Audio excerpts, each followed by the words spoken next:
कमपुमुखिलसारं गोपीकुमारम् वंशीविभूषितकरान्नवनीरदाघात् पीताम्बरादर्मगन्धफलाधरोष्ठात् पूर्णेन्दुसुन्दरमुखादरविन्दनेत्रात् विश्वनाथ परं किमपि तत्त्वमहं न जाने। श्रीहरिः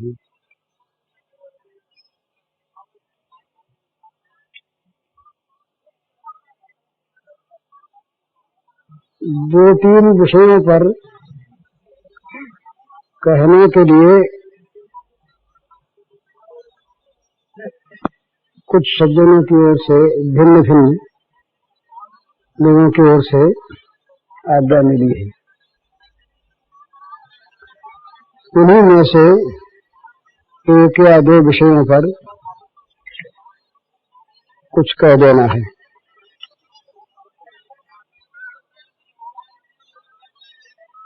किसी ने पूछा, अपने नियम में एक चीज है कि दूसरे के हक का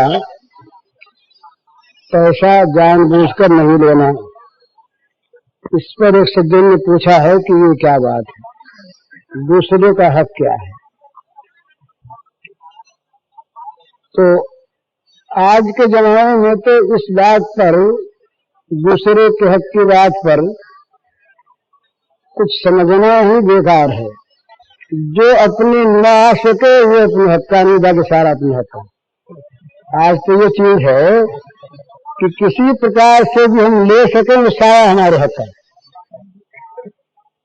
न ले सकें न पा सकें उपाय नहीं, वो अपने आप दूसरे के हक का हो गया। आज तो हमारी ये हंसने की दशा नहीं, ये रोने की दशा है। एक ऐसी कथा आती है कि एक कोई राजा रहे, सत्संगी अच्छे पुरुष। एक दिन बात किसी संत से हो रही थी, भाई हक क्या चीज है, हमें कहीं हक की रोटी मिल जाए भाई पवित्र। तो संत ने बताया कि तुम्हारे इस शहर में अमित मोहल्ले में एक बुढ़िया रहती है। वो बुढ़िया है तो बड़ी गरीब, पर वो बुढ़िया अपने हक का खाती है, उसकी रोटी हक की होती है, तुम वहां जाओ। राजा बड़े गुणग्राही थे,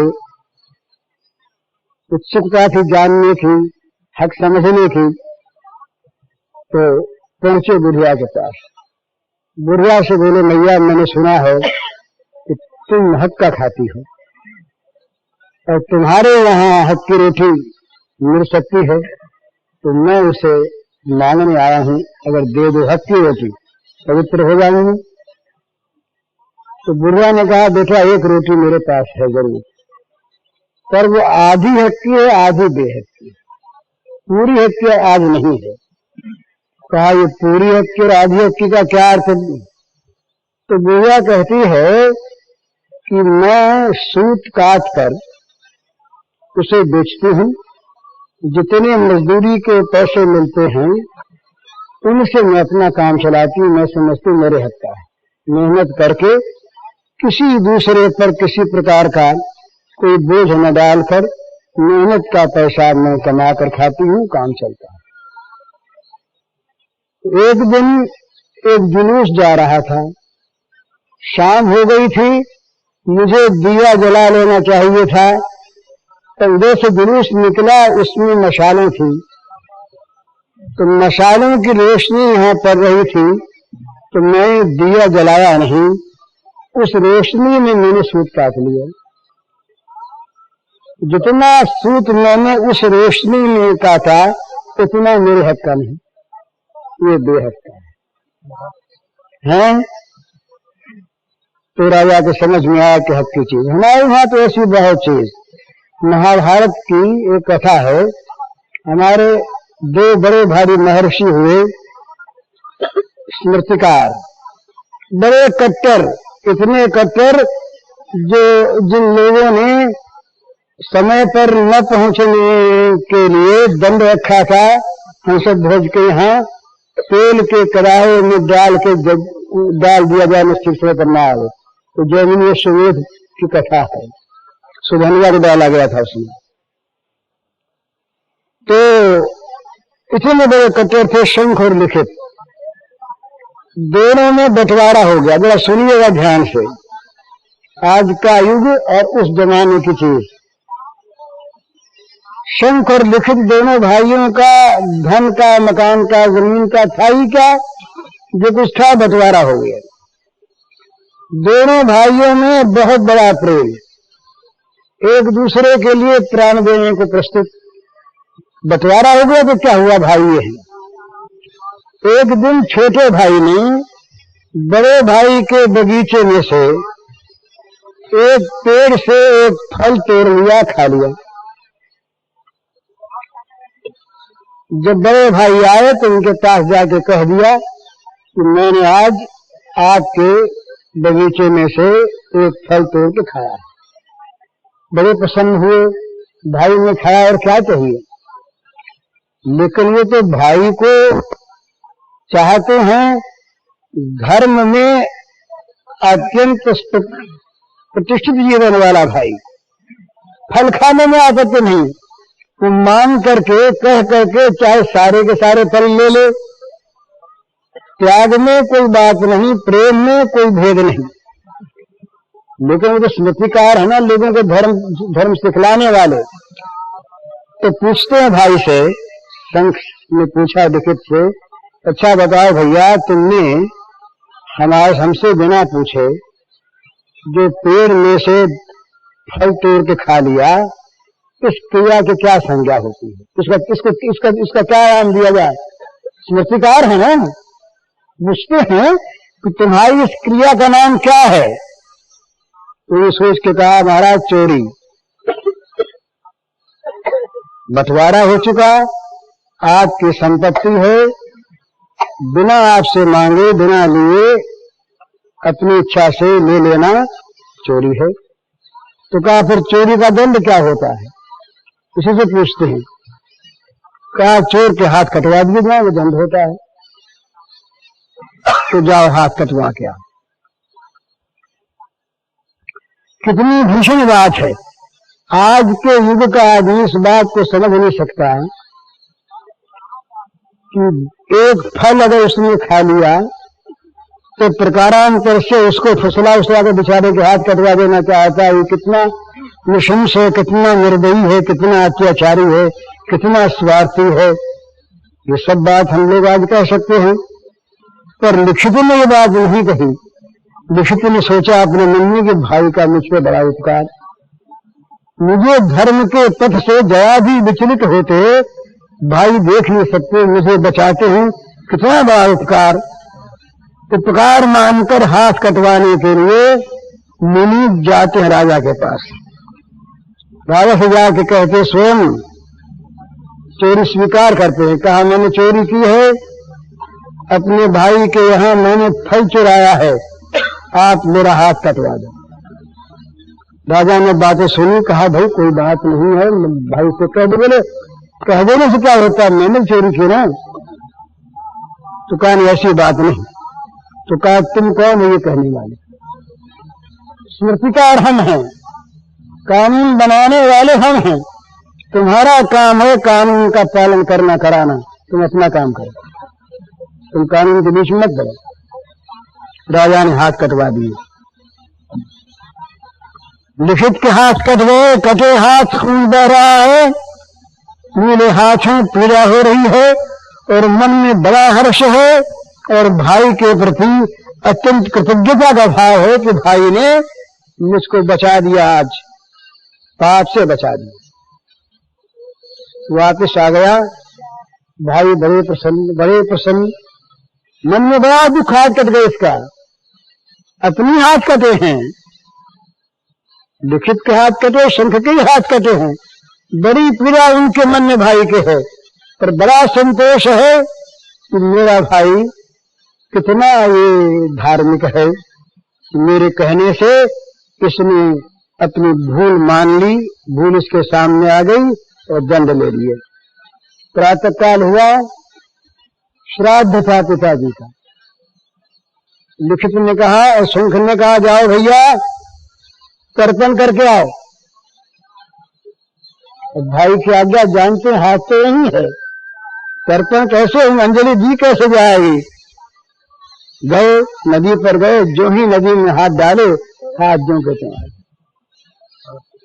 ये हक हक। भीष्म के बुद्धि में भ्रम हो गया। कैसे हो गया? एक कथा एक जगह आती है कि महाराज भीष्म पितामह सरसैया पर पड़े हुए धर्मोपदेश कर रहे थे। बड़ी सुंदर सुंदर बातें कह रहे थे। आर्त को किस प्रकार बचाया जाए, कैसे रक्षा की जाए, ये था प्रसंग। द्रौपदी को हंसी आई। द्रौपदी को हंसते देखकर भीष्म ने देख लिया। भीष्म ने कहा बेटी हंसी क्यों? द्रौपदी सकुचा गई, बताना नहीं चाहती। नहीं दादाजी ऐसे ही।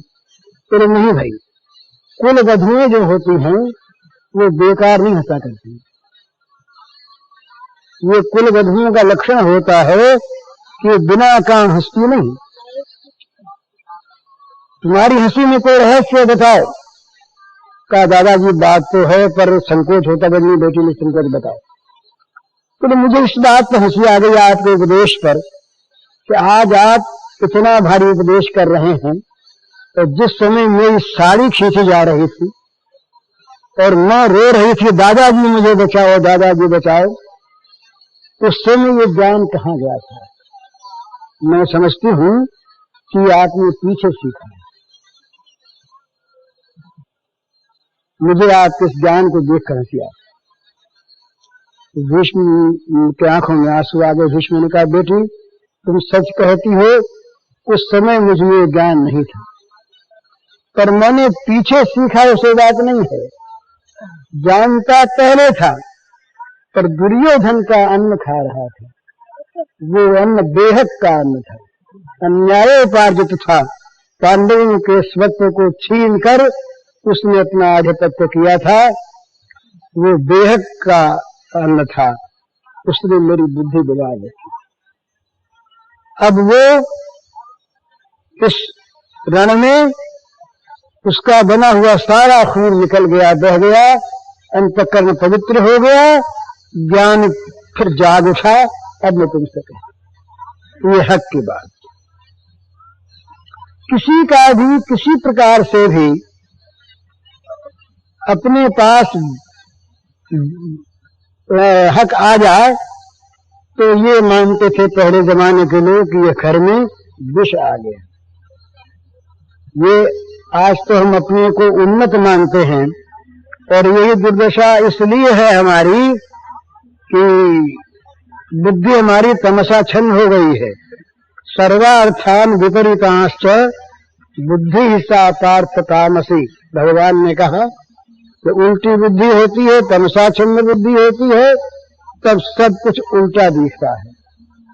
तो आज हम गिर तो रहे हैं, हमारा नैतिक पतन हो रहा है, पर आज का समाज, आज का नेता, आज का अग्रगण्य पुरुष कहता है कि हम उन्नत हो रहे हैं, हमारी उन्नति हो रही है, उत्थान हो रहा है।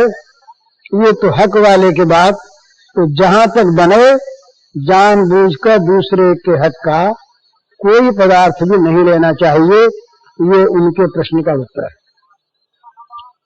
दूसरी बात वो जरा और ढंग की बात, बिल्कुल इससे विपरीत है। कल या परसों मैंने कहा था कि भाई विशुद्ध प्रेम के राज्य में सुख भोग, अपना सुख भोग भी प्रेमास्पद के सुख के लिए होता है। इसी पर आज एक सज्जन ने मुझको लिख कर दिया ये बात ठीक समझ में नहीं आई, फिर से बताओ। तो उस दिन बता तो दी थी, लेकिन संक्षेप में फिर से कह दी जाती है। जैसे एक कोमल बिछौने पर हम सो रहे हैं, बड़ा सुंदर मखमली बिछौना है, और उससे हमारे त्वगिंद्रिय को बड़ा सुख मालूम हो रहा है, बड़ी मुलायम चीज है, अच्छा लग रहा है, उसमें सुख की अनुभूति होती है।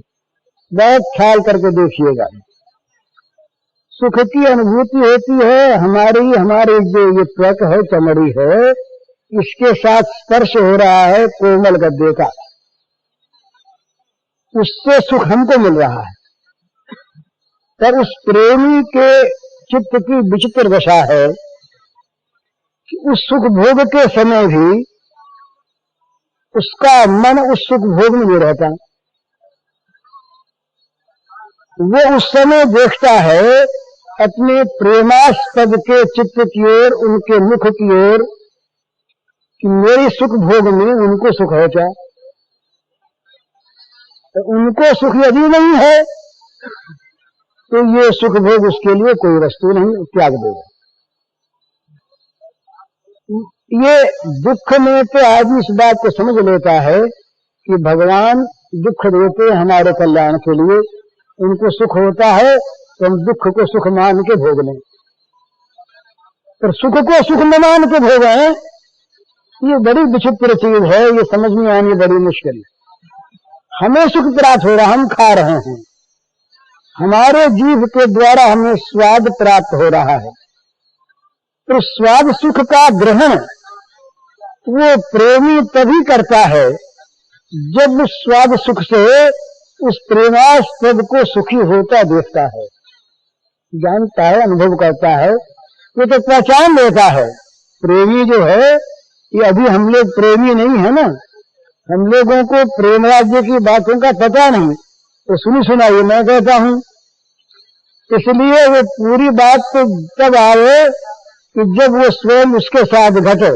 प्रेम का लक्षण बताया है नारद जी ने, मूका स्वादनवत। प्रेम का कैसा स्वाद है, उसमें क्या सुख है, कैसा है वो, तो कहा गूंगे के स्वाद की तरह है। गूंगा जिस प्रकार से कह ही सकता, अनुभव करता है,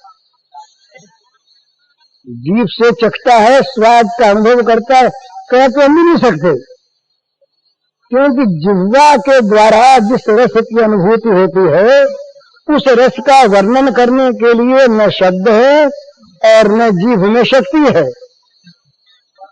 मिश्री खाते हैं, गुलकंद खाते हैं, चीनी खाते हैं, शहद चखते हैं, अब इनमें सब में मिठास है, कहेंगे भाई बड़ा मीठा था, उससे ये अच्छा, हमें तो ये अच्छा लगा। पर कोई वाणी बता सकती है क्या कि शहद का मीठा कैसा और चीनी का मीठा कैसा और मिश्री का कैसा, गुलकंद का कैसा, आम का कैसा मीठा? तो बताया तो नहीं जाता, जीभ वाले के द्वारा भी स्वाद का स्वरूप, फिर गूंगा हो कहां से बताओ? तो प्रेम जो है ये गूंगे के आस्वादन के भांति, गूंगे के स्वाद के भांति, ये अनिर्वचनीय, अनिर्वचनीयम प्रेम स्वरूपम, तो नारद जी का सूत्र है। पर उसमें 6 बातें हैं, तो बात समझने का विषय है। हम लोग प्रेम प्रेम बहुत करते हैं, लेकिन प्रेम का स्वरूप तो जानना लग रहा, प्रेम के स्वरूप की छाया भी हम नहीं जानते। रामचरितमानस में पीछे कहूंगा प्रसंग, एक प्रसंग आया, ये भरत जी महाराज वन में जा चुके, बातचीत हो रही, कुछ निर्णय हुआ नहीं, इतने में जनक जी बीच में आ गए। जनक जी आ गए तो महारानी कौशल्या को जरा मन में आश्वासन हुआ कि वशिष्ठ की बात तो कुछ चलती नहीं है, वशिष्ठ गुरु की तो बोलनी चालने की पता बताइए, मुनिमति तीर ठाढ़िया बलासी। अब तो यदि गुरु महाराज ये जनक महाराज कुछ कर दें, ये अगर राम को समझा दें तो राम यदि भरत की बात मान ले तो भरत का जीवन रह सकता है। चिंता भरत की है। तो सीता की माता सुनैना जी आई मिलने के लिए। जब जाने लगी तो कौशल्या ने बड़े स्नेह से कहा अपनी समधन से कि आप जाके महाराज से कह दो कि महाराज जरा सा राम को समझा दें, इस प्रकार से काम हो जाए, भरत का जीवन रह जाए। रानी गई, उसने एकांत में अपने पति से अपनी समधन का संदेश कह दिया। वहां पर कुछ जनक के वाक्य हैं, तुलसीदास जी ने बड़ी मार्मिक भाषा में लिखे, उसमें से एक चौपाई सुनाता हूं। वो कहते हैं, धर्मराज नव ब्रह्म विचारू, यहाँ जथामति मेरे प्रचारू। धर्म राज नव ब्रह्म विचारू, यहाँ जथामति मेरे प्रचारू। सोमति मेरी भरत महिमाही, कही काही छल छुवत मचाही। कलम तोड़ दे। सोमति मेरी भरत महिमाही, कही काही छल छुवत मचाही। प्रीति प्रतीति भरत रघुबर की, कहीं न जाओ कछु जावन पर की। ये भरत और राम के प्रेम पर विदेह राज ज्ञान शिरोमणि जनक के वाक्य हैं। तो जनक बड़ी नम्र भाषा में अपनी पत्नी से भी कैसे बोलना चाहिए, बोलना एक कला है। बोल के अपनी आबरू बिगाड़ दे, दूसरे के आबरू ले ले, जीवन भर के लिए लड़ाई बांध ले, हमेशा के लिए उसको अपना बना ले। ये बोलने की कला है और कला के साथ होना चाहिए शुद्ध हृदय। केवल कला तो काल बन जाती है। तो बड़े सुंदर शब्दों में वो कहते हैं रानी नम्रता से। राजनीति में, धर्म के विचार में और ब्रह्म ज्ञान में ये कुछ मेरी बुद्धि काम करती है। यथामति मेरे प्रचारो, इनमें कुछ कुछ मेरा प्रवेश है, मेरी बुद्धि कुछ काम करती है।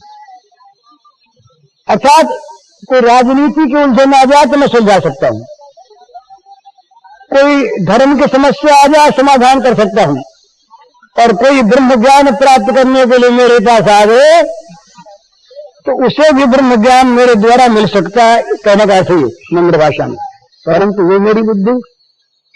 सोमति मोर भरत महिमाही, कही काही छल छुवत न छाही। मेरी वो बुद्धि भरत की महिमा का बखान तो क्या करे, उसकी छाया को भी छल से भी छू नहीं सकती। राम और भरत की प्रीति कहने में तो आती, तर्कना में नहीं आती।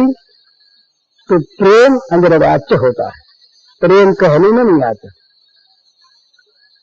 तो प्रेम स्वरूप में अग्रवचनीय, तो इसलिए प्रेम की बात तो करना सहज है, प्रेमी होना बड़ा मुश्किल। तो नारद जी ने बताया उसमें 6 बात होनी चाहिए। तो प्रेम के बाद जो कुछ हम करते हैं ना, ध्यान रखें इस बात का। प्रेम की मूल भित्ति तो है त्याग। प्रेमास्पद के सुख के लिए अपना परित्याग, अपने सर्वस्व का नहीं, अपना ही परित्याग। अहम की चिंता से सर्वथा मुक्त हो जाना। मोक्ष का इच्छुक भी चाहता है, मुमुक्षु पुरुष चाहता है कि मुझे बंधन से मुक्ति मिले।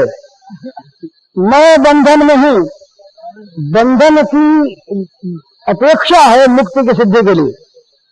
अगर बंधन नहीं तो मुक्ति का है कि, पर बंधन है तो किसी व्यक्ति का है, किसी अहम का है।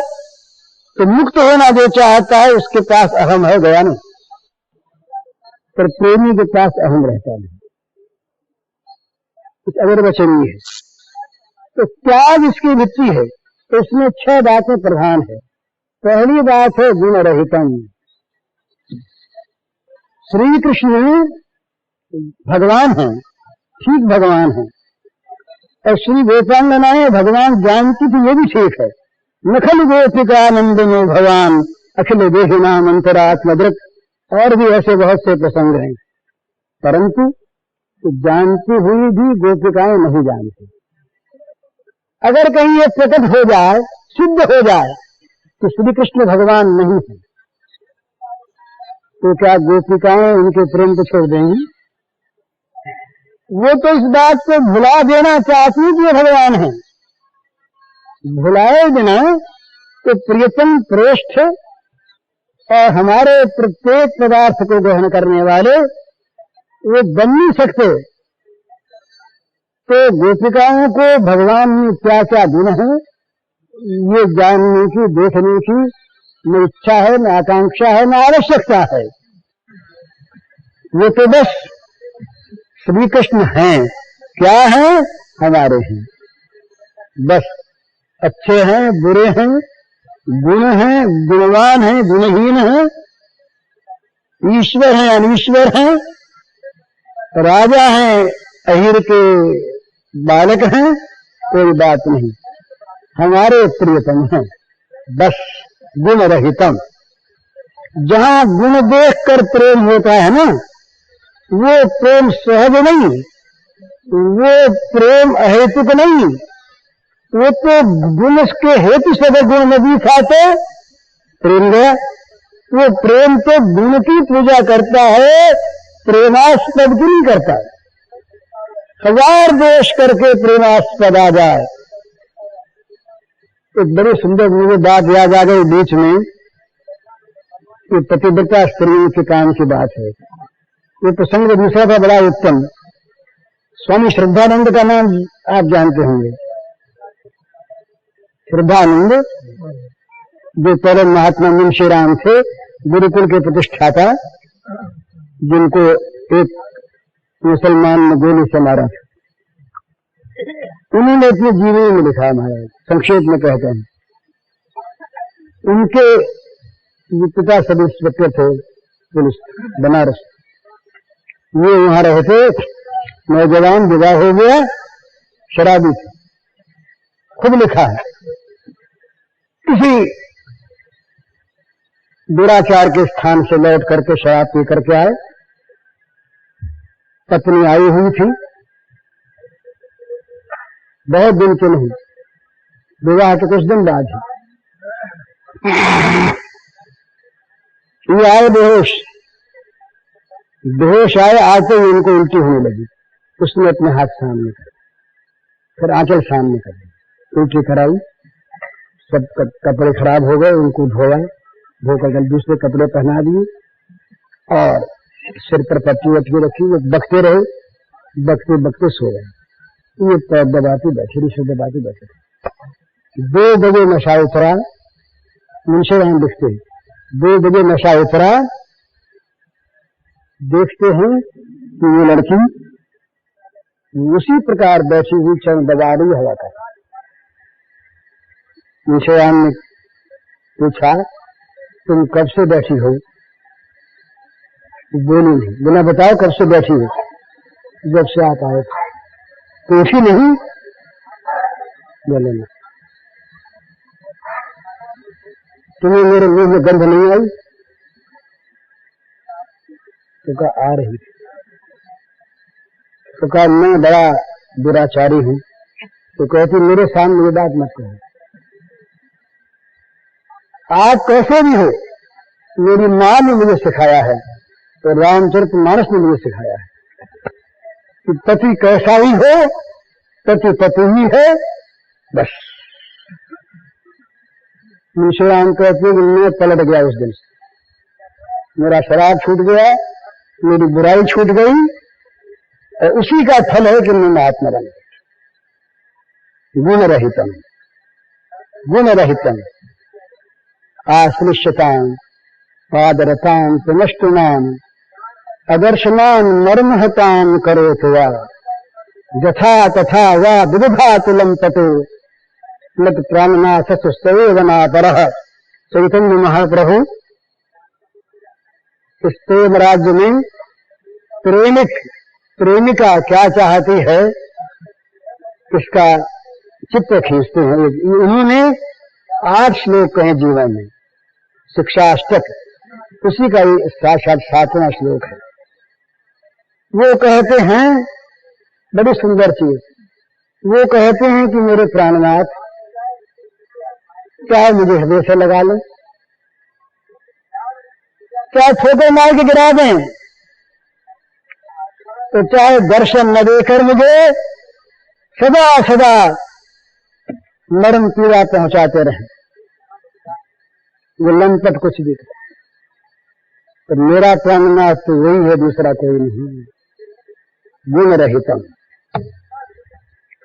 जहां गुण देखकर प्रेम होता है, धन देखकर प्रेम होता है, विद्या देखकर प्रेम होता है, कुल देखकर प्रेम होता है, वो प्रेम तो उन वस्तुओं को लेकर के है, वो प्रेम आत्मा की प्रीति नहीं है। तो प्रेम गुण नहीं देखता। एक बात ये सब ध्यान रखिएगा। दूसरी बात कामना रहितम, जिस प्रेम में कामना है, जिस प्रेम में बदला पाने की जरा भी इच्छा है, जिस प्रेम में निज सुख की वांछा है, जो प्रेम परलोक और मोक्ष का हेतु है, वो प्रेम इन प्रेमियों की भाषा में प्रेम नहीं है। ये तो कामना से कलंकित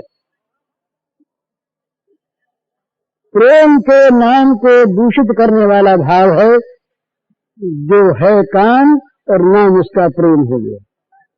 नाम चाहे काम हो, प्रेम ही गोपरामानाम काम इत्यगमत प्रधान, गोपरामाओं के प्रेम का नाम काम है, लेकिन उसमें कामना नहीं, कामना रहित काम, तो यही गोपियों का प्रेम।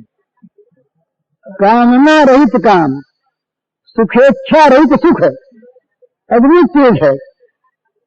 भोग रहित भोग, विलक्षण बात है। जैसे भगवान में दो ही गुण एक साथ रहते हैं, इसी प्रकार ये प्रेम की भी चीज है, पर इसमें कामना नहीं, किसी प्रकार की कामना नहीं। हम प्रेम करें और हमसे बदले में हमारा प्रेमास्पद प्रेम करे, तब तो हम प्रेम करेंगे। ये प्रेम नहीं, ये प्रेम नहीं। हम प्रेम करें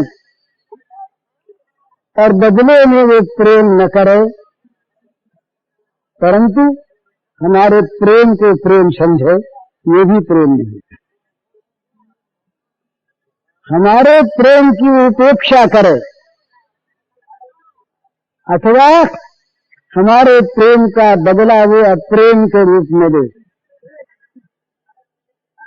और हमारा प्रेम दिन दूना बढ़ता रहे, इसका नाम प्रेम। कामना रहितम, तो भगवान से हम जब कुछ चाहते हैं ना, किसी वस्तु को लोक परलोक की भगवान से चाहते हैं, तो वहां भगवान से काम लेना चाहते हैं। प्रेम में तो एक और चीज, दो चीज है। एक तो ये है कि हम ये समझें कि हम नहीं मांगेंगे, भगवान दुख देंगे, उसमें भी हमारा मंगल ही करेंगे, इसमें कोई संदेह नहीं। कुछ नहीं मांगना हमें, न मांगेंगे न हम करेंगे, उनका प्रत्येक विधान मंगलमय है, हमारा मंगल ही होगा। एक तो ये, तो दूसरा ये कि मंगल मंगल की कल्पना नहीं है, वो प्रसन्न किस बात में है, यही देखना है। तो जहां मंगल की कल्पना है वहां भी मांगना नहीं है, वहां भगवान के सौहार्द पर विश्वास है। हम तो जब बहुत आगे बढ़ते हैं, बड़े आस्तिक बनते हैं ना हम लोग, तब कहीं कहीं भगवान की शक्ति पर विश्वास करते हैं, बुद्धि पर नहीं करते, सौहार्द पर तो करते नहीं। तो महाराज देखिए, हमने अब के अमुक शेयर खरीदे हैं, इनका भाव तेज हो जाना चाहिए। आप सर्वशक्तिमान हैं और हम आपके भक्त हैं, और भक्ति करेंगे आपकी, शेयरों की तेजी कर दें। वो कहेंगे कि शेयरों की तेजी तो नहीं करेंगे, पर तुम्हें और तरह से धन दिला देंगे। बोले ना, न दिलाओ तो कहीं, योजना हमारी और पूरे करने वाले थे। तुम्हारी बुद्धि पर हमारा विश्वास नहीं, न करो तुम, भूल जाओ कहीं, सोचेंगे हम अपना भला, योजना बनाएंगे हम अपनी आप, स्कीम हमारी, पर आप उसको पूरा कर सकते हैं, शक्तिमान है आप, और हम ठहरे आपके भक्त। तो हमारी भक्ति के बदले में माने हम तुमको नौकरी होती है कि नहीं है? इतने मजबूत लंबे चौड़े आदमी काम करने वाले, मजदूरी लिए जाओ, हम बताएं से काम किए जाओ, हमारी तो ये भक्ति है। उसके बाद वो भक्ति आती है जहां भगवान की बुद्धि पर विश्वास होता है, भगवान जो करें सो मंगल करें, हम इन पर छोड़ देते हैं। वहां पर भी मंगल की कामना है कि हम कहीं मांग लेंगे तो भूल से मांगेंगे, और वो देंगे तो ठीक देंगे। तो इसलिए उनकी बुद्धि पर विश्वास करो तो अपनी रक्षा मिलेगा। ये यहाँ भी मंगल की कामना है। तो मंगल की कामना बुरी चीज नहीं है, पाप नहीं है, और मंगलमय भगवान का प्रत्येक विधान मंगलमय है, ये भी सर्वथा सत्य है।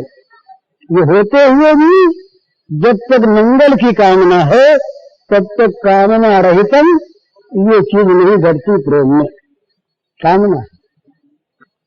और जब ये विशुद्ध भाव आ जाए कि वो सुखी इस बात में है कि हमारे पास पैसा आवे, बहुत सुख लाओ भाई लेंगे, और जरा सा मालूम हुआ कि वो सुखी इस बात में है कि तुम्हारा सारा पैसा आज का आज नष्ट हो जाए, वो कहेगा अभी कर दो, देर न करना। कहीं देर हमारे पैसे नष्ट होने में हो और तुम्हें जरा सा भी सुख का अभाव प्रतीत हो, ये हमें सहन नहीं होता।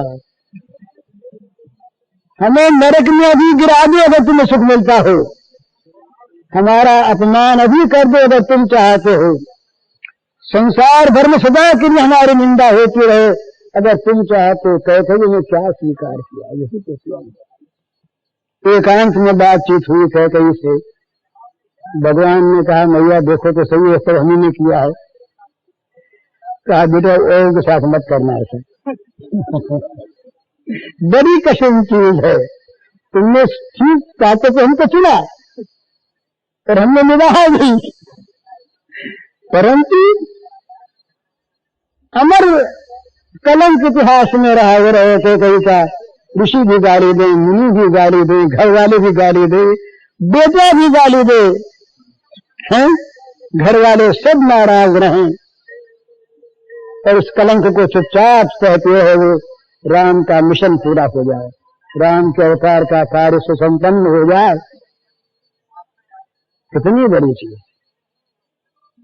इस अवस्था में भी मन पर म्लानता न आवे, प्रसन्नता हो कि मेरे राम का काम हो रहा है, मेरा भगवान मेरी निंदा से प्रसन्न है, मेरा भगवान मेरी मृत्यु से प्रसन्न है, मेरा भगवान मेरे बिछड़े से प्रसन्न है। अलग रहने में बड़ा दुख है प्रेमी को प्रेमास्पद से, पर यदि प्रेमास्पद चाहता अलग रहे तो वो दुख उसके लिए परम सुख के रूप में परिणत हो जाता है। मानता नहीं भाई क्या उसको सुख से अपने सुख मान लो, ऐसा नहीं। जहां ये मानना है वहां तो कृत्रिमता है।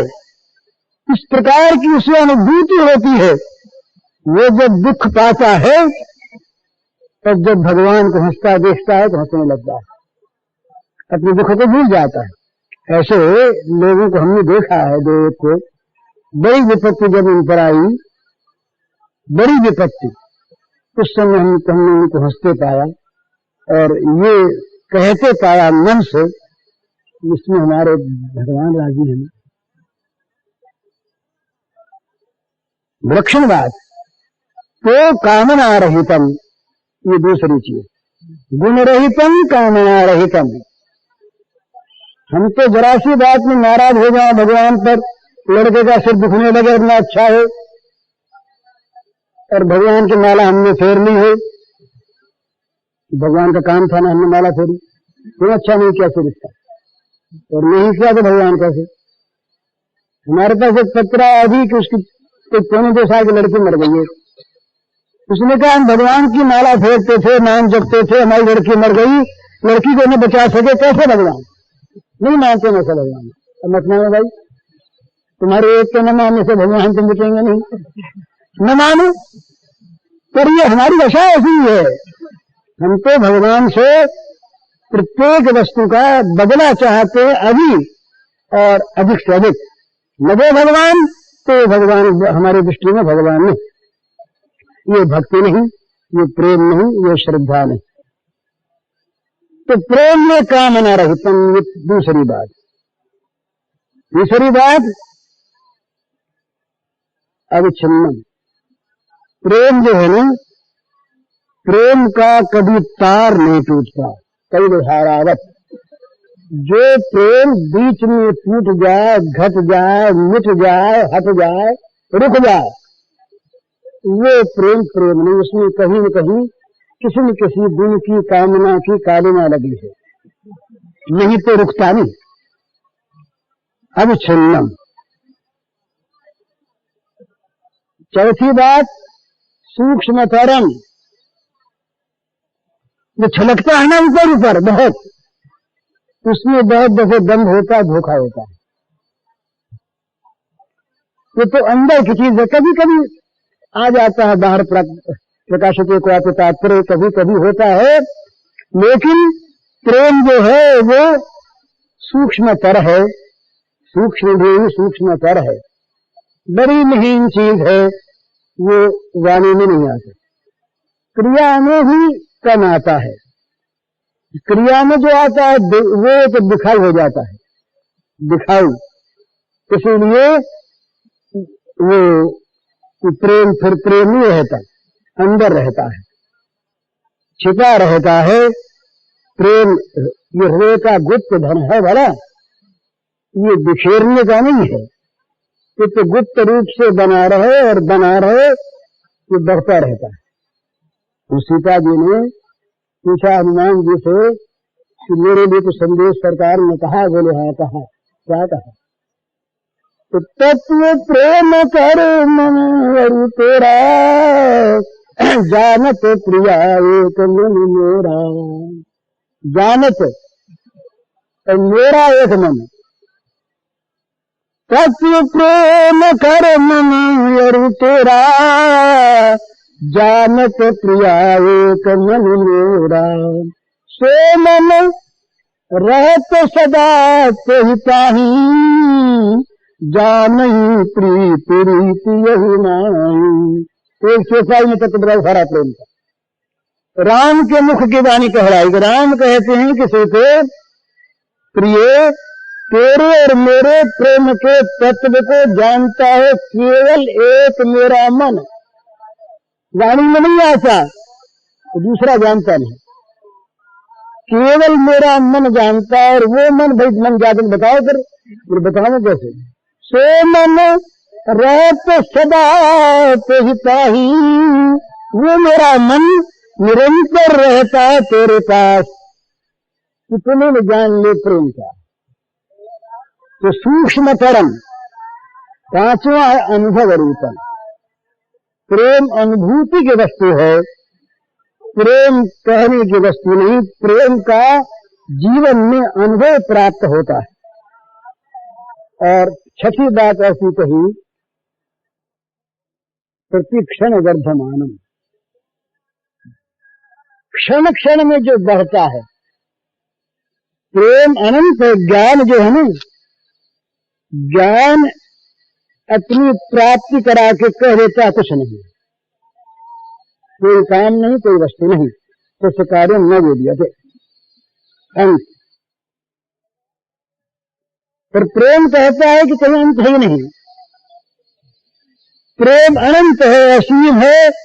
जितना जितना ये बढ़े उतना बढ़ते रहता, कभी इसकी सीमा आती नहीं, कभी इसका अंत आता ही नहीं। प्रतिक्षण वर्धमानम। तो ये 6 बातें प्रेम में होनी चाहिए, तब वो प्रेम प्रेम होता है। उनमें जितना जितना जिस जिसका विकास होता है उतना उतना ही प्रेम में पवित्रता आती है। तो इसीलिए जहां ये बातें हैं वहां निज सुख भोग, आत्म सुखेच्छा, प्रियतम से कुछ पाने की इच्छा, प्रियतम के द्वारा सुख की इच्छा, ये होती नहीं। अतएव प्रियतम के द्वारा मिलने वाला सुख, इसीलिए स्वीकार किया जाता है कि वो प्रियतम को सुख देने वाला है। प्रियतम के द्वारा मिलने वाला सुख इसीलिए स्वीकार होता है कि उससे प्रियतम को सुख होता है, नहीं तो सुख की कोई कल्पना नहीं। तो जिस सुख में, जिस अपने सुख में अपना सुख नहीं, प्रियतम का सुख, वो सुख प्रेम का सुख। और जिस अपने सुख में प्रीतम का सुख हो चाहे न हो अपना सुख, वो भोग सुख। यही भोग का और प्रेम का अंतर। चैतन्य चरितामृत में निजेंद्रिय प्रीति इच्छा तार नाम काम, कृष्ण सुख इच्छा धरे प्रेम नाम। ये तैयार है बंगला में कि अपने इंद्रियों को तृप्त करने की इच्छा जहां श्री कृष्ण से है उसका नाम है काम। चाहे वो इच्छा करने वाले ऊंचे से ऊंचे महात्मा माने जाते हैं तो हर्ज नहीं, महात्मा हो चाहे कोई महात्मा हो। महात्मा और होते हैं और प्रेमी और होते हैं। भला ये महात्मा पर आक्षेप कोई नहीं है। प्रेमी महात्मा नहीं बनना चाहते, प्रेमी को महात्मा बनने की आकांक्षा नहीं, आवश्यकता नहीं। वो तो अपने को प्रेमी नहीं कहता, वो तो प्रेमास्पद के सुख पहुंचाने की का यंत्र मात्र है। प्रेमास्पद उसके द्वारा सुख प्राप्त करते रहे। और ये कल मैंने कहा था कि बहुत याद रखने की बात है कि एक ये विशुद्ध प्रेम ही इस प्रकार का महान तत्व है जो निष्काम पूर्णकाम आत्मकाम भगवान में कामना पैदा कर देता है उस सुख के रसास्वादन की। वास्तविक कामना, खेल नहीं, दंभ भी नहीं। दंभ तो होता ही नहीं भगवान में। पर वो प्रेम इस प्रकार की वस्तु है कि उसमें इतना पवित्रतम रस है, उस रस का आस्वादन भगवान करना चाहते हैं। क्यों? उन प्रेमियों को कराने के लिए। तो इसलिए ये प्रेम में सबसे ऊंची चीज है भोग सुख का सर्वथा अभाव और भगवान के सुख का सर्वथा अभाव। भगवान के सुख की इच्छा ही प्रेमी का स्वरूप, प्रेमी का स्वभाव, प्रेमी का जीवन, प्रेमी का सब कुछ। जिस क्रिया में, जिस चेष्टा में, जिस विचार में, जिस संकल्प में प्रेमास्पद का सुख नहीं, वो क्रिया, वो चेष्टा, वो संकल्प, वो प्रयत्न प्रेमी करता ही नहीं, करता ही नहीं, उसके द्वारा होता ही नहीं। उसका हंसना, रोना, उठना, बैठना, खाना, पीना, सोना, जगना, बात करना, ये सब का सब, पूरा का पूरा, सर्वथा और सर्वदा केवल प्रेमास्पद परम पृष्ठ अपने भगवान को सुखी बनाने के लिए होता है।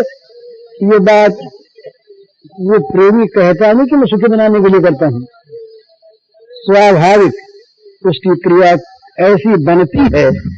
स्वाभाविक तो परम त्याग है ना, जहां परम त्याग होता है वही परम प्रेम का प्रादुर्भाव होता है।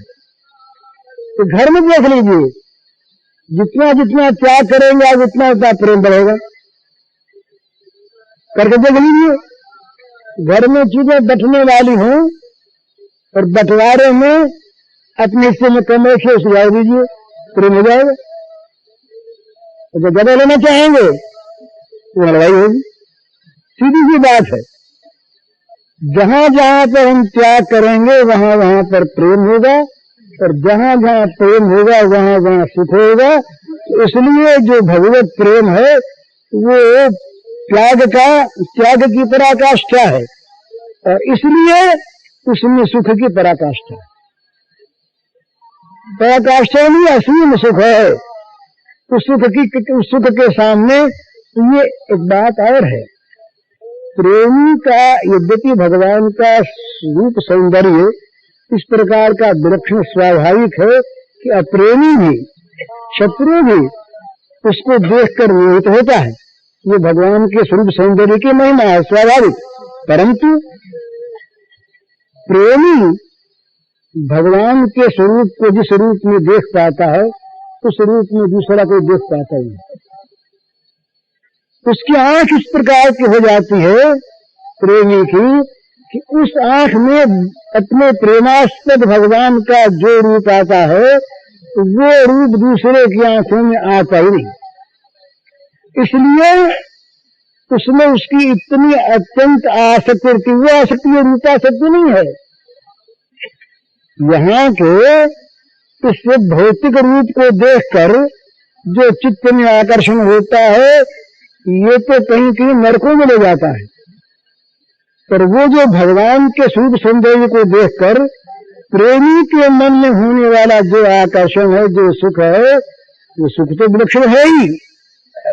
तो वो इतना पवित्र है, इतना वो पावन है, इतना वो दिव्य है कि उसमें कहीं भोग की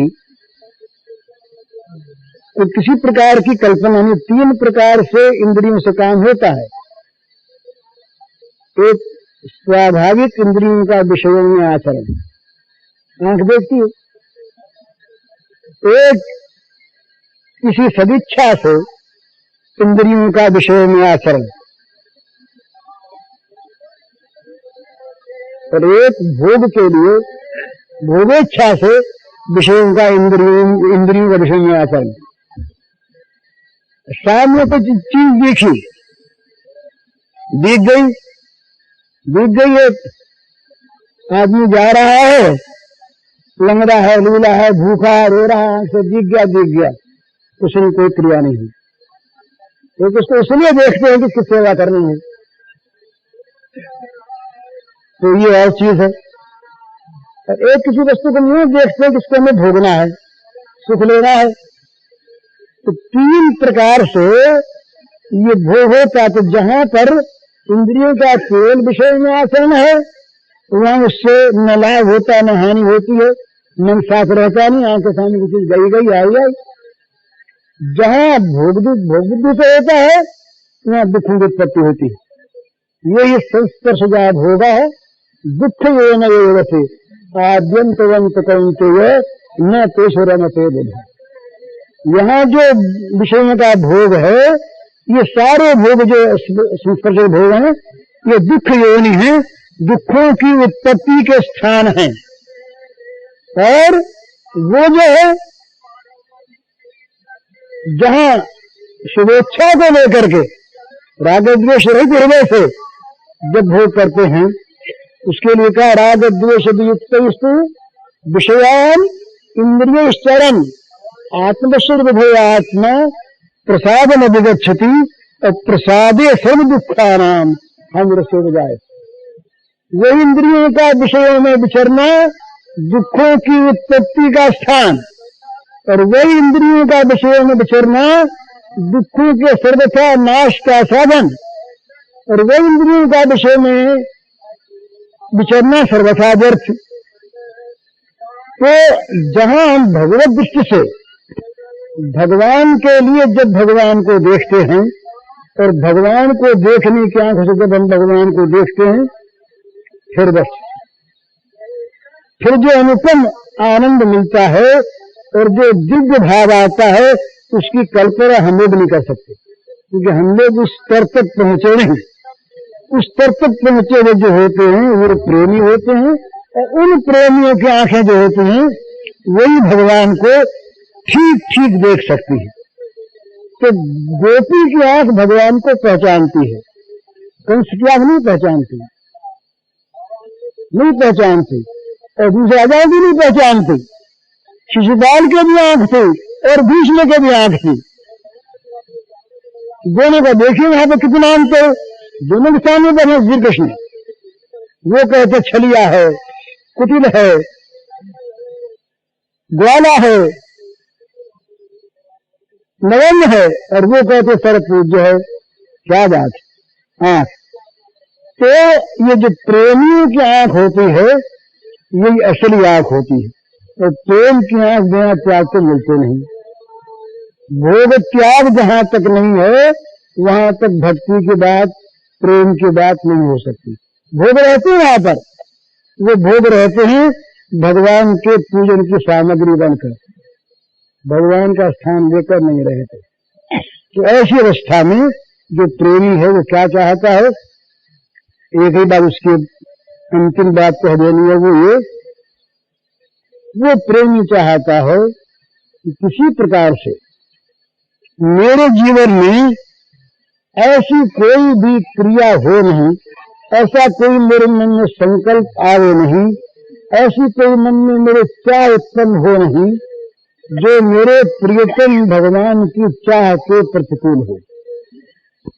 ऐसा कोई काम नहीं हो जिससे प्रियतम के सुख में जरा भी बाधा आती हो, ऐसा कोई काम न हो जो उन्हें सुख पहुंचाने वाला न हो।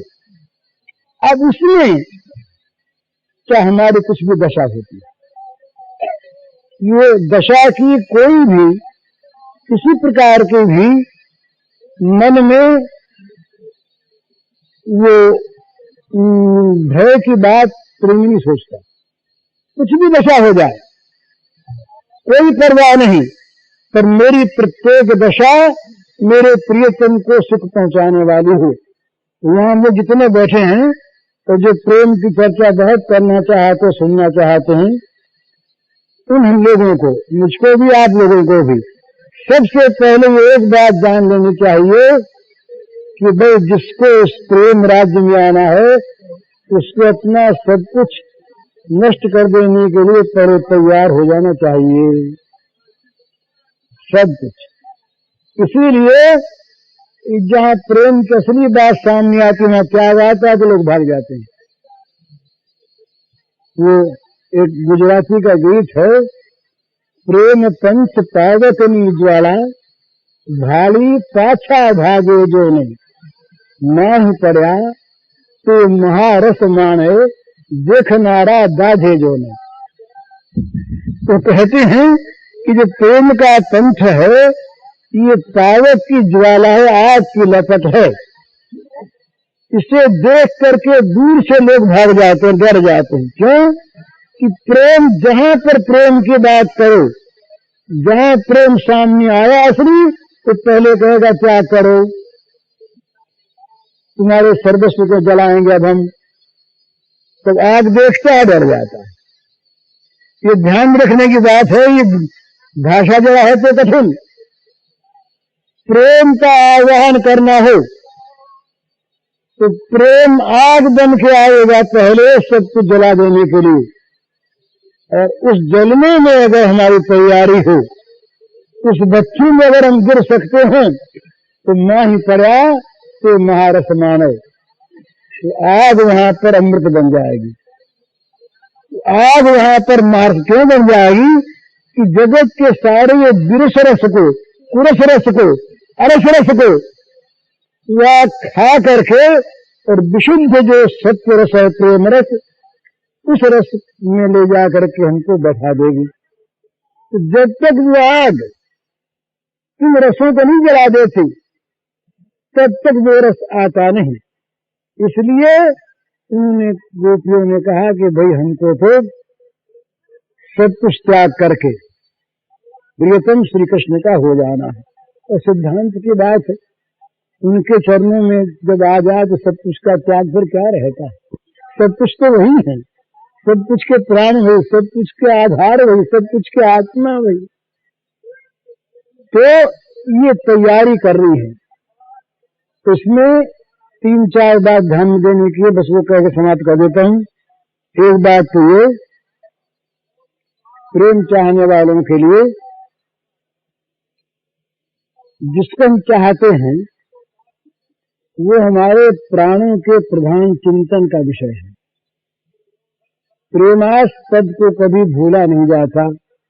तो आप अपने मन में भावना ये देखिए, अपने मन को कि आप भगवान, प्रेमास्पद भगवान को कितना भूलते हैं। अगर भूलते हैं बहुत तो प्रेम अभी आया नहीं, आना चाहिए। दूसरी बात, प्रेमास्पद में कभी भी दोष नहीं देखना है। तीसरी बात, तो भगवान से कुछ चाहता ही नहीं, क्योंकि भगवान को देना चाहता है। और चौथी बात, ये विलक्षण बात है, मिलने पर भी मिलने की उत्कंठा नहीं मिलती। मिलने पर भी, ये इसीलिए ये जरा कठिन प्रसंग है। ये जो परकीया भाव है ना महाराज, परकीया भाव में ये लौकिक परकीयापन नहीं है। ये 4 बातें हैं। अपनी पत्नी हमेशा पास रहती है तो उसको गुण भी दिखते हैं, दोष भी दिखते हैं।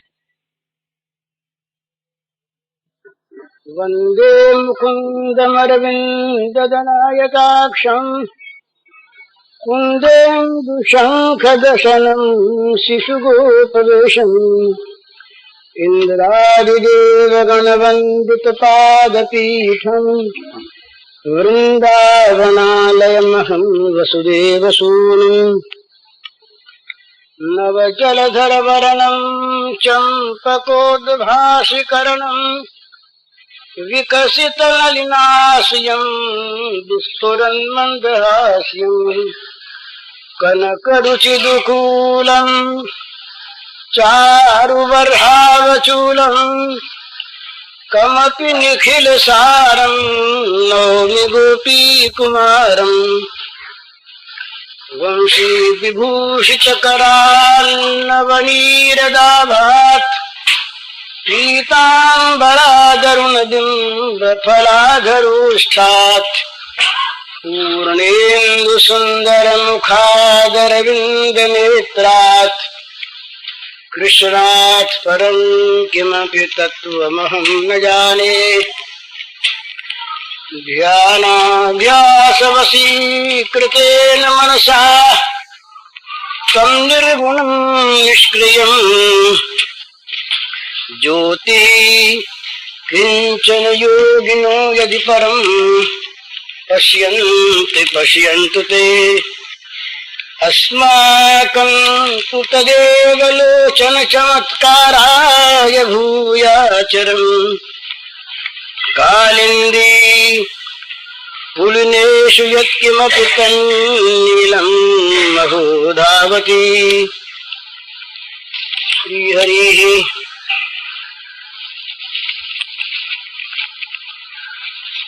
कल वाले पर्चे तो खो गए, कल वाले पर्चे तो खो गए और याद मुझे है नहीं किसमें क्या लिखा था। और जगत खो जाने की चीज ही है नहीं, उसको खो ही देना। अपने आप को, जो जगत का अपना आप है, इसे भी खो देना है। नए पर्चे 2 आए हैं और 2-1 आदमियों ने मौखिक रूप से भी कहा है कुछ कहने के लिए। एक पर्चे में लिखा है,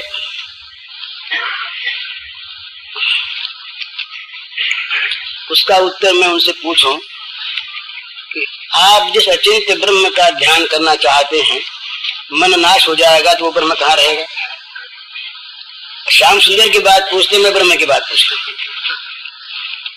तो जो मन की चीज है वो तो मन के साथ नाश हो ही जाएगी। चाहे उसका नाम हम ब्रह्म रखें, चाहे श्याम सुंदर रखें, हमारे मन की कल्पना की जो वस्तु है वो तो जहां कल्पना का आधार नहीं रहा वहां नहीं रहेगी। इसका तो कोई ये तो प्रश्न बनता ही नहीं है। और जो तत्व वस्तु है वो चाहे मन रहे, मन का नाश हो जाए, प्रकृति का जहाँ प्राकट्य होता है उसके पूर्व भी वो जो सत वस्तु है वो तो रहती ही है और वो रहेगी ही। तो हमारे श्याम सुंदर यदि सत वस्तु हैं तो मन चाहे न रहे, वो तो हैं ही और रहेंगे ही, रहते ही हैं। इसलिए ये प्रश्न तो ठीक बनता नहीं। मन अनित्य है, भगवान अनित्य नहीं। मन असत है, भगवान असत नहीं। मन मिटने वाला है, भगवान मिटने वाले नहीं। जहां तक मन है वहां तक मन से भी हम भगवान का चिंतन करें, ये मन का सौभाग्य, ये मन की शोभा, ये मन का पुण्य। और जब मन न रहे तो बड़ा अच्छा, यही तो चाहते कि मन न रहे, श्याम सुंदर रह जाए, इसमें फिर आपत्ति क्या है? तो ये प्रश्न तो इतने में ही समाप्त। दूसरी चीज एक है, वो एक सज्जन ने कही है, उसका उत्तर संक्षेप में ये है कि भाई जो मैंने ये कहा था कि सब में भगवान को देखो, ये देखना जहां तक है वहां तक हम कल्पना करते हैं, परंतु वास्तव में तो भगवान हैं। ये एक बहुत समझने का विषय है कि हम जगत में जिन वस्तुओं को देखते हैं और जिनकी हम कल्पना करते हैं वो तो हमारा मनोराज्य है। लेकिन अगर हम जगत की इन कल्पित वस्तुओं में भगवान को देखते हैं तो भगवान तो हैं। तो ये सब में भगवान को देखो, ये कहने का ये मतलब नहीं है कि भगवान है नहीं, भगवान की कल्पना करो, ये मतलब नहीं है कहने का। कहने का मतलब ये है कि तुम जो सत्य में असत को देख रहे हो, भगवान में जो जगत को इस रूप में देख रहे हो, ये तो ठीक है नहीं। पर इस जगत में, इसके अंतराल में, इसके आत्म रूप से, इसके बाहर भीतर बहिरंतश्च भूतानाम अचरम चरमेव च सूक्ष्मत्वात् तद्विज्ञेयम् दूरस्थम चान्तिके च तत्। वो बहुत दूर बहुत नजदीक भगवान, वे तुम्हारे बाहर भी भीतर भी, जहाँ तुम हो वहां भी, तुम्हारे रूप में भी, तुम्हारे आकार में भी केवल और केवल वही है। तो इसलिए जगत में भगवान को देखना, ये असत में सत को देखना है, तो ये कल्पना नहीं। ये मेरे कल के कहने से कोई ये न समझे कि मैं ये कहता हूं कि कल्पना से भगवान का हम चिंतन करें, भगवान यहाँ पर हैं तो नहीं, पर हम चिंतन करते हैं हमारे लाभ के लिए। हम चाहे चिंतन करें न करें, हम चाहे अपने लाभ से वंचित रहें या लाभ प्राप्त करें, भगवान तो है ही। हमारे न चिंतन करने पर भी हैं, हमारे न मानने पर भी हैं, हमारे न देख पाने पर भी हैं। जैसे अंधा आदमी किन्हीं वस्तुओं को नहीं देख पाता, बाहर की चीजों को, तो उसके न देख पाने का अर्थ ये नहीं कि वस्तुओं का अभाव हो गया है। वस्तु तो है ही, उसकी दृष्टि शक्ति का अभाव है, वो उन वस्तुओं को देख पाता नहीं। ये कमी उस देख न पाने वाले की है, वस्तु का अभाव नहीं। इसी प्रकार भगवान से भरा हुआ सब कुछ है, उनके सिवा और कुछ है नहीं। ऐसी अवस्था में उनको न देख पाने का अर्थ यही है कि हमारा अज्ञान है, हमारा मोह है, हमारी आंखें अंधी हैं, हम ठीक ठीक वस्तु का दर्शन नहीं कर पाते।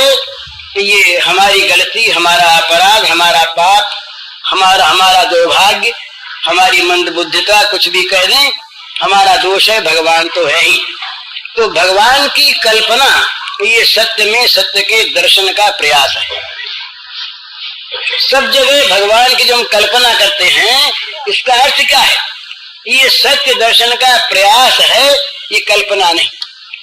जहां हमारी आंख जरा सी खुली कि हमें ठीक ठीक दिखाई देगा कि हम जो कुछ देख रहे थे वो तो आवरण था, और वास्तव में ये आवरण भंग हो गया, दृष्टि शक्ति खुल गई, अब सर्वत्र भगवान ही भगवान दिखते। तो बोले भाई, अब दूसरा प्रश्न आता है इसी के अंत में, बोले वो भगवान जिनको हम देख पाते हैं, वो भगवान विचार के आधार पर तात्विक सत्य हैं, या वो भगवान दिख भी सकते हैं, मिल भी सकते हैं, ऐसे भी हैं? तो भगवान के संबंध में ये कहना बनता नहीं कि ऐसे हैं ऐसे ही हैं और ऐसे नहीं ऐसे नहीं ही हैं, ये कहना बनता नहीं। हिमाकत से भले ही हम कह दें, अपने अज्ञान को अपनी अशक्ति को भगवान पर भले ही थोप दे, हम जो नहीं कर सकते वो भगवान भी नहीं कर सकते, ऐसा हम भले ही मान लें, पर ये बात है नहीं। भगवान दोनों रूपों में एक साथ नित्य निरंतर रहते हैं, एक होते हुए ही। वो नित्य निर्गुण है, नित्य सगुण है, नित्य निराकार है, नित्य साकार है, नित्य अदृश्य है, नित्य दृश्य है। तो उनका जो दृश्य है वो इदम वाला संसार वाला दृश्य नहीं है, वो स्वयं ही दृश्य बनते हैं, स्वयं ही दृष्टा है, स्वयं ही दर्शन है, पर वो है। तो आप अगर ये देखना चाहेंगे कि भगवान श्याम सुंदर, भगवान राघवेंद्र कोई भी सर्वत्र व्याप्त है, तो आपको वैसा ही दिखाई देगा, इसमें कोई संदेह नहीं। उस रूप में भी है ही। वो एक देशीयता सर्वदेशीयता में कैसे परिणत होती है, ये चीज हमारी बुद्धि उसे समझ नहीं सकती, पर यही तो विशेषता है कि एक देशी हमारी बुद्धि मानती जिसको, उसी रूप में सर्वदेशीय है, ये उनकी विलक्षणता है। तो यदि आप भगवान को साकार रूप में देखना चाहेंगे तो उस रूप में भी आपको देख सकते हैं। अब तीसरा उसका प्रश्न का एक अंश है कि क्या भगवान हमारी आपकी तरह सामने बैठकर बातचीत कर सकते हैं? क्या भगवान हमारी आपकी भांति मिल सकते हैं? क्या भगवान हमारी आपकी भांति खा पी सकते हैं?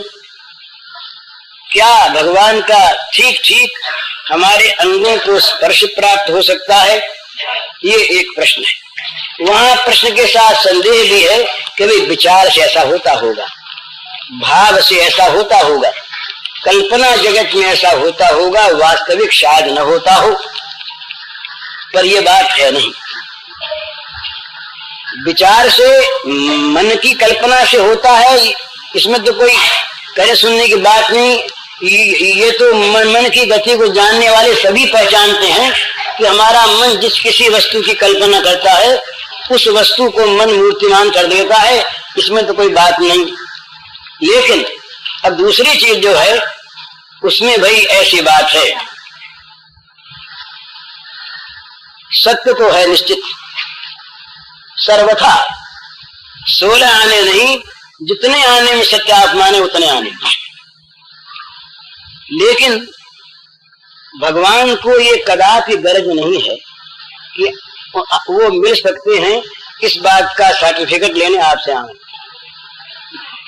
आप न माने उनका बिगड़ता नहीं, आप भावमय उनको माने, विचार कल्पना की वस्तु माने आपके लिए वैसा ही, कुछ उनका बिगड़ता नहीं। आप ऐसा माने कि ऐसी चीज होती ही नहीं, न माने उनका कोई बिगड़ता नहीं। लेकिन जिनको विश्वास है, परीक्षा के लिए नहीं, और आकर के हमारा काम निकाल देंगे, अमुक अमुक जब जरूरत होगी तो उनको बुला के हम अपना काम करवा लेंगे, हमारे पास बैठ के हमारी बात सुन लेंगे, और हमारा काम करने की जरूरत होगी तब उनको बुला लेंगे, तो ऐसी बात भी भगवान नहीं करते।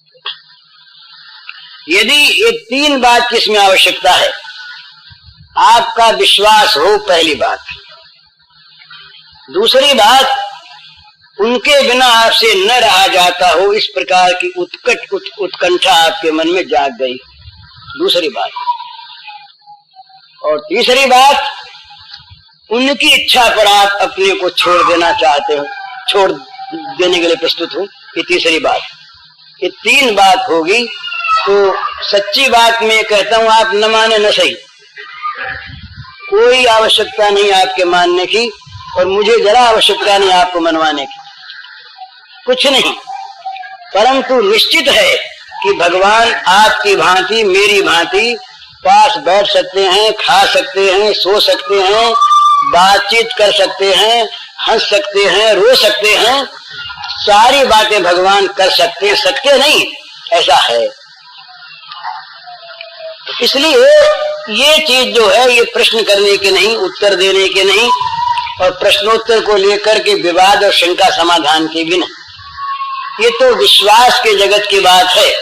जिनका विश्वास है वो आज भी भगवान को पाते हैं, देखते हैं, मिलते हैं, बोलते हैं, हंसते हैं, खाते पीते हैं। आज भी ऐसा होता है। जिनका विश्वास नहीं, उनको विश्वास करवाने की आवश्यकता नहीं। न भगवान को जरूरत और न भगवान का जिनसे कभी मिलन होता होगा उनको जरूरत अपने भगवान से। आपसे आप मान ली इस बात को तो क्या जरूरत है आप न माने। आपके मानने से कुछ विशेष मिल जाएंगे और न मानने से उनका मिलना बंद हो जाएगा तो है नहीं। तो उस प्रेमी भक्त को तो मतलब है अपने भगवान से, आपसे कोई मतलब नहीं। वो तो इसीलिए चीज प्रचार की नहीं है। प्रचार की चीज सदाचार है, प्रचार की चीज ज्ञान वैराग्य है। ये जो चीज है प्रचार की बिल्कुल नहीं है। ये तो अपने जीवन की चीज है। जिसके जीवन में इस चीज की लालसा जागृत हो, जो विश्वासी हो, जिसके मन में संदेह का अंकुर न पैदा होता हो, जिसको चाह लगी हो, उत्कट इच्छा हो, जिससे रहा न जाता हो इसके बिना, और जो अपने आप को प्रभु के चरणों में बिना शर्त के समर्पण कर चुका हो, उसके लिए ये चीज प्रत्यक्ष थी, प्रत्यक्ष है, प्रत्यक्ष रहेगी।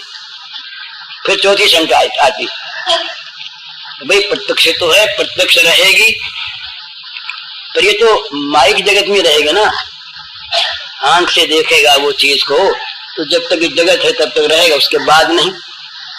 इसका उत्तर सीधा ये कि आप जैसा माने आपके लिए ऐसा ही, कोई आपत्ति नहीं।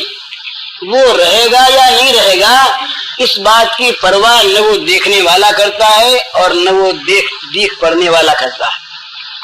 वो रहेंगे कि नहीं रहेंगे, वो तत्व हैं क्या तत्व हैं, वो सत्य हैं क्या सत्य हैं, इस बात से न देखने वाले को मतलब है न देख पढ़ने वाले को। जो कुछ वो है सो वो है, जो कुछ वो है सो वो है, वो उसका है और वो उसका है, इतनी मतलब है। वो चाहे मानव हो, दानव हो, पिशाच हो, पशु हो, राक्षस हो, आप कुछ भी माने उसको, उससे कोई परवाह नहीं इस बात की कि आप उसे भगवान माने न माने भगवान। आप उस देखने वाले को मोह में ग्रस्त असुर माने कुछ भी माने, कोई इसमें परवाह की चीज नहीं। वो जो कुछ है अपने में अपने आप के लिए है, आपसे सर्टिफिकेट लेने के लिए नहीं।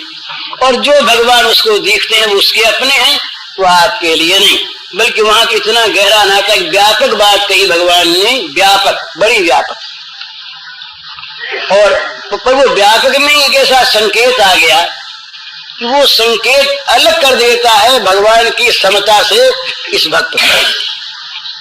समूहम सर्वभूतेषु न मे द्वेष्योऽस्ति न प्रिय ये भजन्ति तुमाम भक्त्या मयिते तेषु चापि। ये मयिते तेषु चापि क्या चीज? वो जब सम है, सारे भूतों में सम है, तब ये अलगाव क्यों?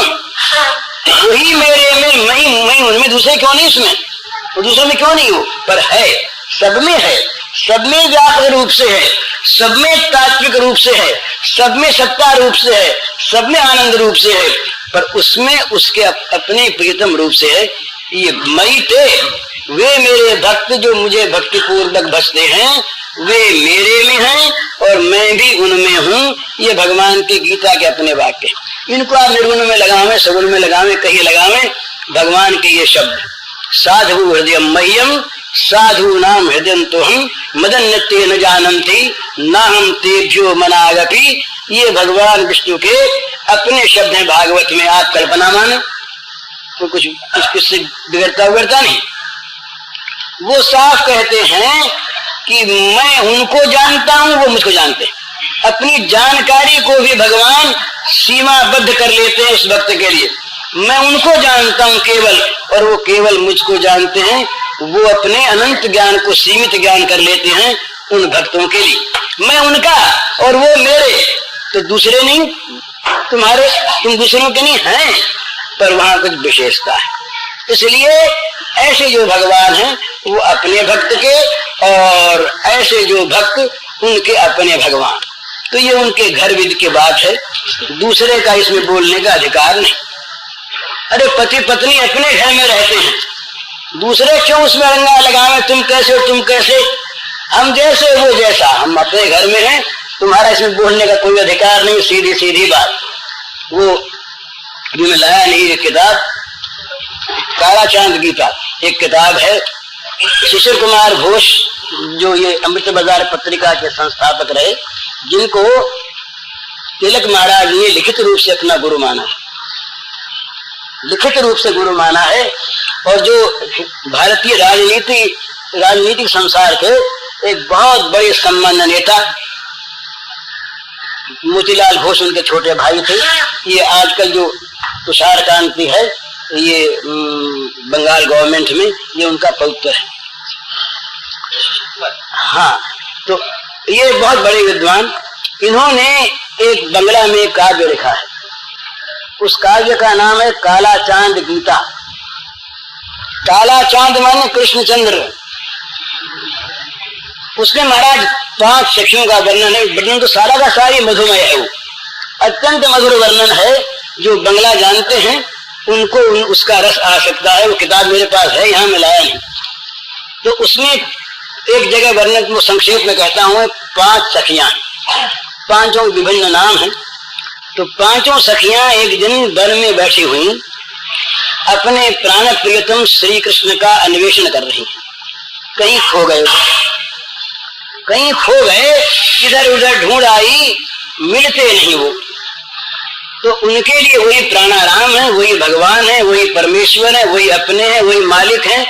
पर वो मालिक वालिक का उन्हें ज्ञान नहीं, वो तो उनके अपने हैं। तो उधर से एक महात्मा निकले। महात्मा बड़े विरक्त, मुंडन किए हुए, केश कलाप उनके नहीं, एक कोपीन पहने हुए, जीर्ण शीर्ण, तो बड़े तेजस्वी।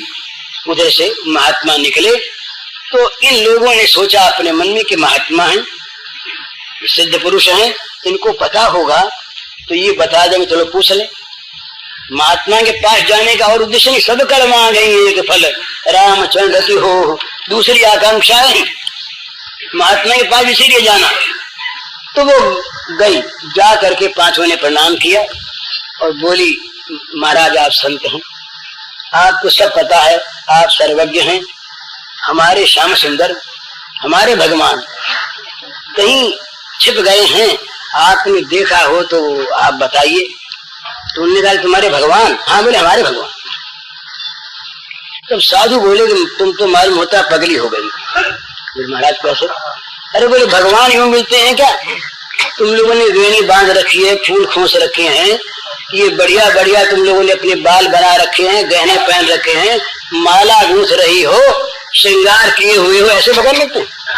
विरक्त बनो, हमारी तरह से मूड मुड़वाओ, सारे बाल छटवा दो और ये साड़ी वाड़ी उतार करके और कफनी पहन लो और जंगल में रहो, तपस्या करो, शरीर को सुखा दो, तब भगवान मिलेंगे। तो बात तो उन्होंने ठीक कही, बेजा बात तो है नहीं। तो वो सब के सब सुन करके सहम गई, डर गई। वो आपस में देखने लगी एक दूसरे की ओर कि किस भगवान की बात कर रहे हैं। उनको अपने भगवान का ऐसा अनुभव है नहीं। तो देखने लगी कि ये किस भगवान की बात कह रहे हैं। तो आखिर नहीं रहा तो एक ने पूछा, बोले महाराज आप कौन से भगवान की बात कहते हैं? नया प्रश्न आ गया। तो महाराज ने बड़ा सीधा उत्तर दिया, अरे बोले तुम लोग मालूम होता है बिल्कुल मूर्खा अज्ञानी हो, कहीं भगवान 10-20 होते हैं क्या? भगवान तो एक है। बोले हाँ एक तो है, पर जरा बताइए तो आपको भगवान कैसे हैं? तो बोले भाई उन भगवान की तुमको प्राप्ति नहीं हो सकती। तुम्हें सब श्रृंगार कर रही हो, इतने लंबे लंबे केश रख छोड़े, तुमने तिलक लगा रखा, गहने पहन रखे, ये क्यों पहन रखे? तो एक ने कहा कि महाराज ये जब हमारे श्याम सुंदर कहीं बाहर चले जाते हैं तो इन लंबे लंबे हमारे केशों को हम ये सामने करके उनका काला रूप देखते हैं। तो उस काले में हमें कृष्ण दिखाई देते हैं हमारे केशों में। तो हमारा जी उस समय सांत्वना पाता है। अगर हम केशों को मुड़वा दें तो श्री कृष्ण को देखने का आधार न रहे हमारे पास, श्रृंगार के नहीं रखते। बोले तुम इनको सजाती क्यों हो? तो उन्होंने कहा कि सजाना क्या, हम तो जानते नहीं, सजाना किसे कहते हैं ये पता नहीं महाराज हमको। तो हम तो इतना ही जानते हैं कि जब हम इन केसों को यूं नहीं रखती तो श्याम सुंदर कहते हैं आज वैसा क्यों नहीं बनाया, उनकी राजी के लिए हम तो बनाती हैं, हमें तो पता नहीं। वो अगर कह दें कि तुम मुंडन करा लो, हम प्रसन्न होंगे। अगर वो हंसे आज तो हम मुंडन करा लेंगे, हमें तो मुंडन में आपत्ति नहीं और केस रखने में आपत्ति नहीं। तो बोले कि तुमने बढ़िया कपड़े क्यों पहन रखी हैं? तो एक ने कहा कि एक दिन की बात, और हमने एक घटिया कपड़ा पहन लिया, फटी साड़ी थी मैली। तो श्याम सुंदर बोले कि आज तुमको बड़ा दुख होता है, तुमने ऐसे मैले कपड़े क्यों पहन लिए? तो हमने कहा भाई अच्छा अच्छे पहनने। वो कहते कि मैले पहनो, तो मैं तो मैले ही पहनती। बड़ा माने कपड़ा गहना शरीर के सज्जा इन सब से कोई मतलब नहीं, मतलब है श्री कृष्ण से और कोई मतलब नहीं। निजांगमपि आगोप्यो नमित समुपासते ताभ्याम बिना नमी पार्थ निगूढ़ प्रेम भाजनम। तो बोले महाराज बताओ आपके भगवान कैसे? तो वो बोले कि भाई भगवान 10-20 नहीं होते, भगवान एक हैं। वो भगवान सबसे परे हैं, वो निर्गुण निराकार हैं, सबसे परे हैं। और वैसे वो भगवान सर्वलोक महेश्वर है, सबके मालिक है, सबके स्वामी है। और वो जो अच्छा काम करते हैं उनको वो इनाम देते हैं, जो बुरा काम करते हैं उनको वो दंड देते हैं। वो दंड देने वाले, इनाम देने वाले, सबको शासन में रखने वाले, सबके महेश्वर भगवान हैं। तभी हंसी। तो ठीक पता लगे आपके दूसरे। हमारे तो चिंता हो रही थी मन में कि आपने कैसे भगवान बता दिए, पर आपके जो ईश्वर भगवान हैं ये सब लोगों के मालिक और दंड देने वाले और ये इनाम देने वाले, ये दूसरे। हमारे तो इनाम देने वाले नहीं, और हमारे तो सब लोगों के ईश्वर नहीं। तो महात्मा ने पूछा भाई उसको तुम्हारे कौन से बताओ तो सही। तो बोली कि हमारे तो अपने घर के हैं, वो दंड क्या हम इनाम क्या देंगे? घर की चाबी तो हमारे पास, भंडार की चाबी तो हमारे पास, इनाम क्या देंगे?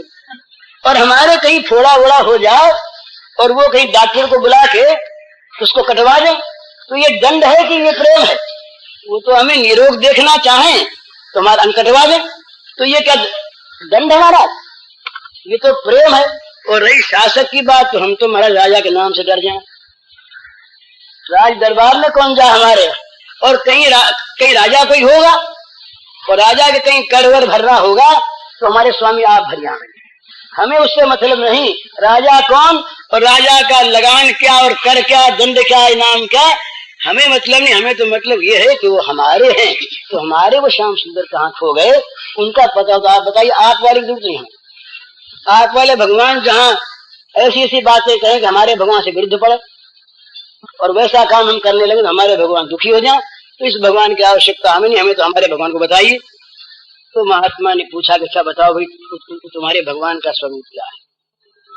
अब महाराज वो सखियां भगवान के नवनीत श्याम सुंदर स्वरूप का वर्णन करते करते और आनंद मत होकर नाचने लगी। बाबा जी भी नाच पड़े साथ साथ। बाबा जी की आंखों से अश्रुपात होने लगे, बोले तुम ही धन्य हो। तो भाई ये बात है कि अपने भगवान से अपने भक्त का मतलब होता है, वो कैसे हैं, क्या हैं, तत्व हैं कि नहीं है, सत्य हैं कि नहीं है, उनका स्वरूप क्या है, इस बात को वो जाने, वो पहचाने, वो जानने की चेष्टा करे जो तत्व को जानना चाहता है।